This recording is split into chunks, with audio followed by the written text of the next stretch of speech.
Doing a thermostat replacement on a 2002 Hyundai Elantra. So the first step is taking off the sheet or the heat guard right here.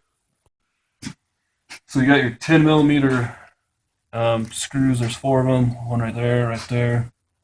There's on the outside. We already took it off, obviously. And you got your guard right here that comes out when you undo these screws.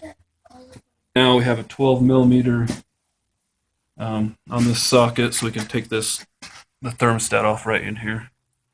So we got the bolts off. So now we're going to just pull it off. It's going to spill a little bit of fluid, but just kind of lift it up and set it there.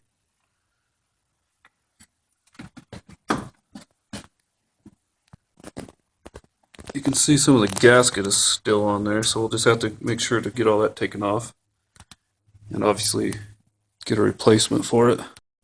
So here's the old thermostat and here's the new one. Obviously not in good repair. So to avoid any kind of spilling of fluid and stuff, you might want to drain some fluid out. If you don't care and don't care if it gets on the floor and use kitty litter, then just pop it out, because it'll make a mess if you don't drain any fluid out.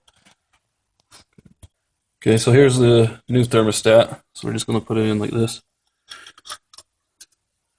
Just put it in so it gets a little. You can tell it's in when it's snug and tell it's not falling out. So then you want to make sure you have your gasket and make sure this is clean around here so it can adhere well and not leak any more fluid.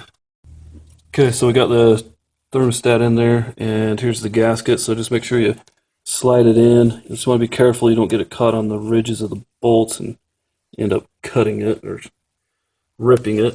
So I'm just going to thread this back in through here, get it stuck on like that, and I'll just put the lock washers and these little nuts back on here and tighten them up, and then we should be good to go. Fill her up with some antifreeze that spilled out a little bit, and she should be up and going.